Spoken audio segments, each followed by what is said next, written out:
Yeah.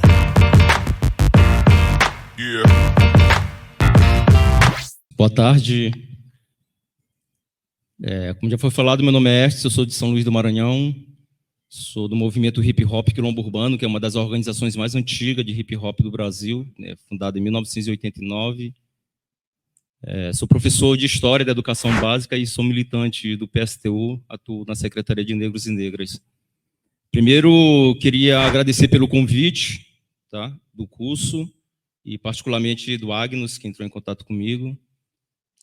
Eu acho que isso aqui e parabenizar também, porque eu acho que esse evento é uma reparação simbólica com a dívida histórica e política que o movimento negro e as esquerdas brasileiras têm para com o Clóvis Moura.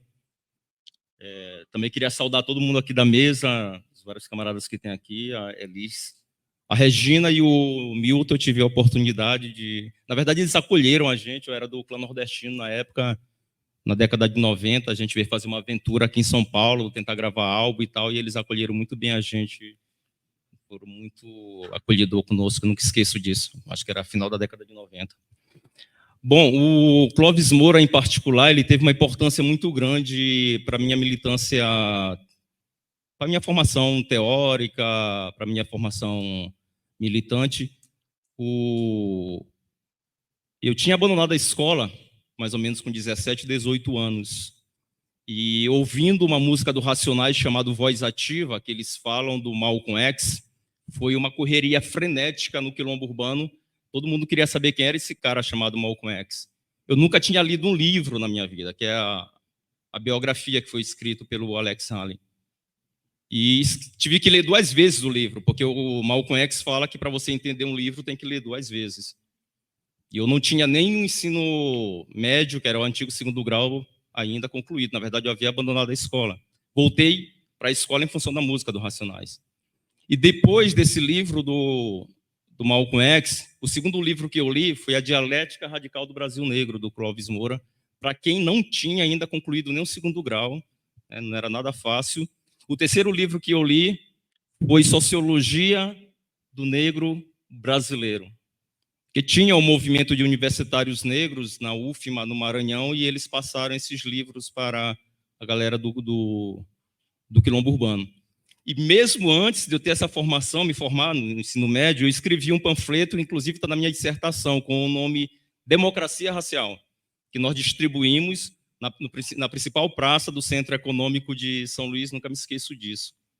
Então, devo muito a ele. E não tinha noção do que significava, sobretudo, aquela obra, dentro da vasta obra do Clóvis Moura, esse livro, em particular, Dialética Radical do Brasil Negro, porque é uma síntese, uma compreensão do Brasil e também as tarefas que estão colocadas para a sua superação. Porque o Clóvis Moura, e talvez o Milton e a Regina possam falar disso, mas eu estou falando da região, do local onde eu moro, que era no Maranhão. O Clóvis Moura tinha um problema que era o seguinte: tinha muitos setores do movimento negro que rejeitava ele por ser marxista, porque achava que ele valorizava demais o tema de classe. E os setores da esquerda acabavam renegando o Clóvis Moura porque achava que ele valorizava demais o tema da escravidão e do racismo. E Clóvis Moura não gravitava nem entre um universo e o outro, ele tentou superar os 2 universos. Ou seja, o Clóvis Moura literalmente tentou ter uma compreensão dialética do Brasil. Dialética se utiliza para tudo, Você está no debate, o indivíduo está perdendo o debate, ele vira para ti e fala: você está sendo mais radical, tem que ser dialético, a coisa não é assim, tem que ser dialético. Não, o Clóvis Moura não só falava da dialética, mas ele aplicava a dialética ao conhecimento dele. E uma obra que eu acho que tem uma importância grande para a gente compreender a ousadia do Clóvis Moura é justamente Rebeliões na Senzala, porque tem a ver com o contexto histórico em que ele escreveu. Salvo engano, o livro é de 1959, a publicação, mas com certeza ele escreveu esse livro ali no início da década de 50, porque tem as cartas do Caio Prado Júnior, desaconselhando ele a publicar o livro, a buscar outros temas considerados mais relevantes, como cultura, como sertão, etc. Por que eu estou falando isso? Porque naquele contexto, o Clóvis Moura ele se enfrenta com 4 posições. Primeiro, a do Gilberto Freire, que era o intelectual mais querido da burguesia brasileira e o mais inteligente de todos, sem dúvida alguma. Porque o livro é uma resposta ao Casagrande e Senzala, né, que é a ideia do Gilberto Freire, da ideia de que o Brasil construiu a maior democracia racial do mundo, da confraternização entre a Casagrande e a Senzala, que o português era o benevolente, né, o senhor, o escravo africano era passivo, etc., esse debate todo. E esse livro de Clóvis Moura é uma resposta ao Gilberto Freire. Isso era um elemento importante. 2, o mito da democracia racial, o mito foi o movimento que chamou, né? Porque para o Gilberto Freire era a democracia racial mesmo que havia no Brasil. Ele não foi uma ideologia construída pela burguesia para a burguesia, mas foi para a classe trabalhadora, para criar elementos que invisibilizassem e impedisse, aliás, a mobilização dos negros e das negras na luta contra o racismo. E isso penetrou nas organizações de esquerda. Por exemplo, o PCB votou por unanimidade no Gilberto Freire para a Constituinte de 45-46. Eu acho que é um tema democrático esse. Mas, ao mesmo tempo, votou contra a Lei Afonso Arinos, que foi aprovada em 1951, que, com todos os problemas, era a primeira lei antirracista da história do país. Porque qual era o argumento? O problema do Brasil era simplesmente um problema de classe, não era de raça, não era o racismo que dividia a sociedade. Era a luta contra o racismo que dividiria a classe trabalhadora. Então ele ousou se enfrentar com isso também. O terceiro também é porque tinha um debate muito forte no interior da esquerda brasileira sobre a compreensão da própria formação histórica do Brasil e as tarefas que estavam colocadas para a sua superação. Havia uma tendência de dizer que o Brasil, inclusive, era uma orientação. O Stalin deu isso como orientação para a América Latina, que a América Latina era semi-feudal. E que, portanto, a tarefa para a Revolução Brasileira era a classe operária se submeter à burguesia, que era o setor mais progressista para que fosse feita a Revolução Burguesa e só, sabe-se lá quando, a Revolução Socialista. O Clóvis Moura ele rompe com essa elaboração que prevalecia muito na época, de que o Brasil era um país semifeudal. E, ao mesmo tempo, havia um outro tema também que tem a ver com a própria compreensão que se tinha do racismo, que tem a ver com esse primeiro tema, que qual era a compreensão? De que o racismo era um resquício da escravidão. Ou seja, o racismo foi uma ideologia, era a ideologia orgânica da escravidão no Brasil, portanto, superou-se a escravidão, veio a abolição e o racismo permanece porque as ideologias são mais perenes do que as estruturas são mais duradouras. Qual era, então, a tarefa que estava colocada para a superação do racismo? Desenvolver o capitalismo. Então, à medida que o capitalismo fosse se desenvolvendo, o racismo ia gradualmente desaparecendo. Todos esses elementos estão interligados. E o Clóvis Moura não. Para ele, o Brasil era escravista, a serviço da acumulação de capital na Europa, e o Brasil pós-abolição era um Brasil de capitalismo dependente em relação ao imperialismo. E mais, ele vai mais a fundo, vai dizer que não existe burguesia progressista no Brasil, e pega todo o histórico que ele vai fazendo, o caráter extremamente covarde da burguesia brasileira, com os seus extremamente submissa em relação ao imperialismo inglês, depois norte-americano. Eu estou falando isso para a época em que ele escreveu isso. É muita ousadia essa elaboração da parte do Clóvis Moura em relação a esses temas.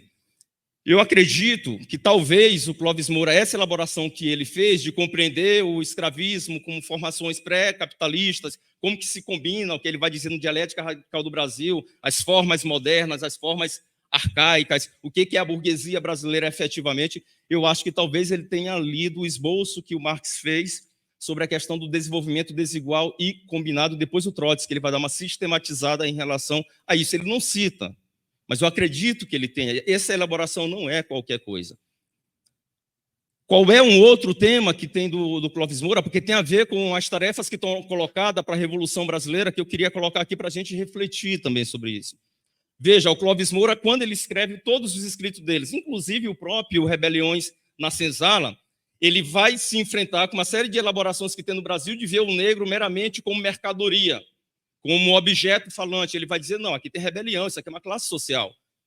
Porque a luta de classe no Brasil para vários desses setores iniciava com a vinda do imigrante europeu. Ele vai dizer, não, o Brasil, quase 400 anos de escravidão, estava atravessado por um enfrentamento muito brutal entre duas classes sociais fundamentais, que era de senhores de escravos e dos escravos.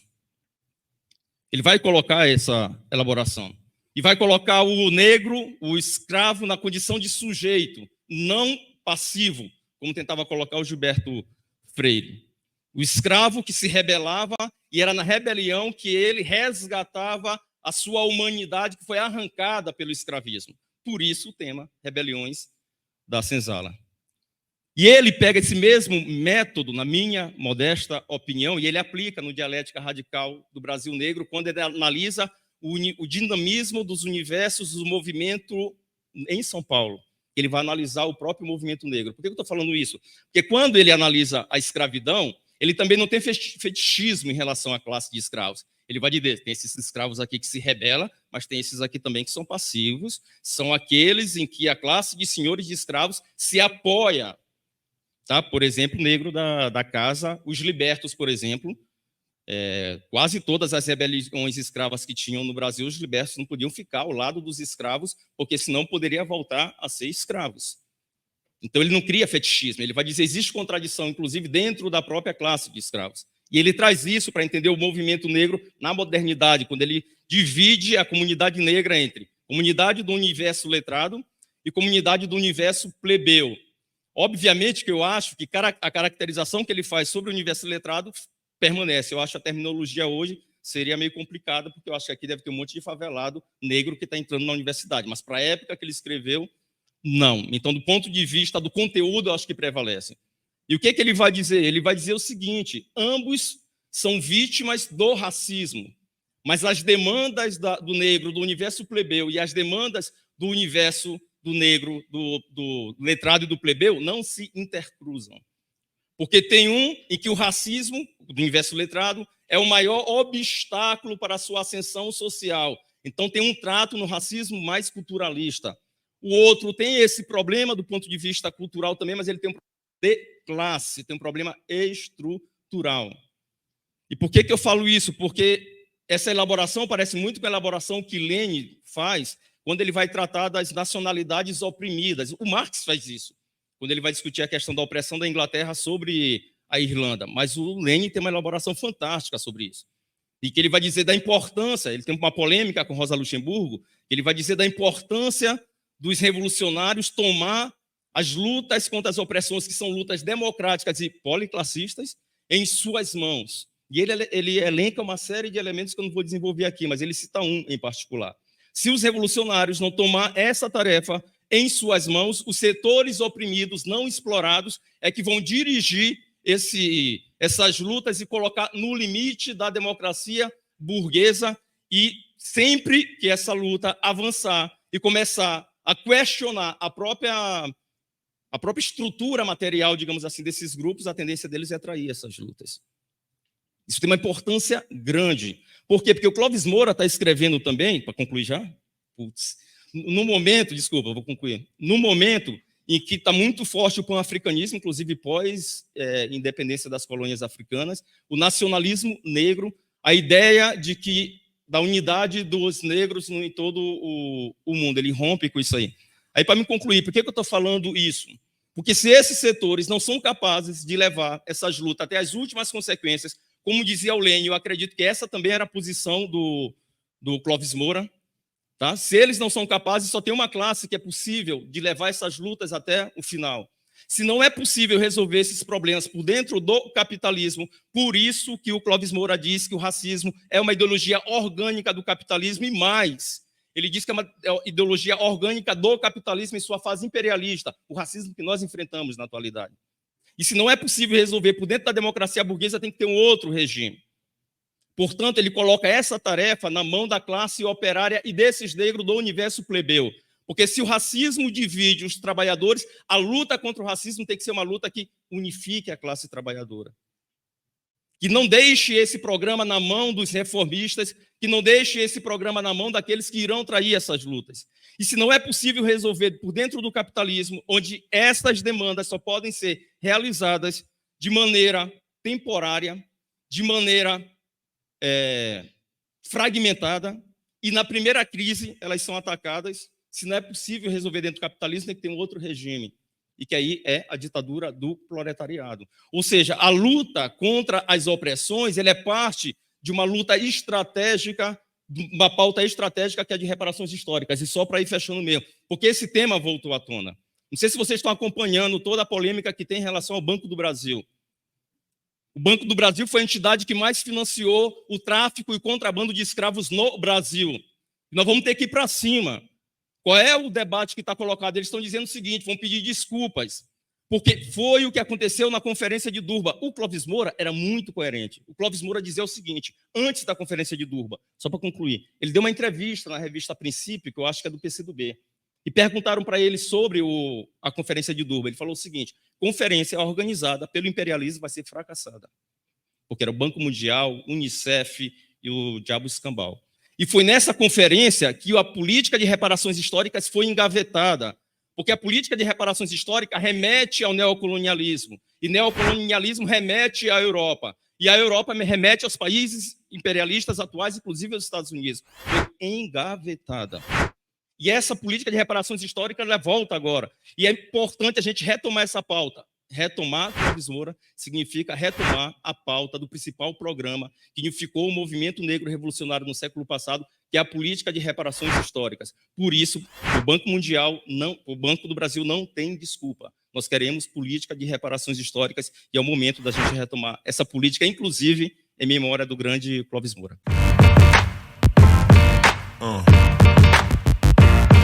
Yeah.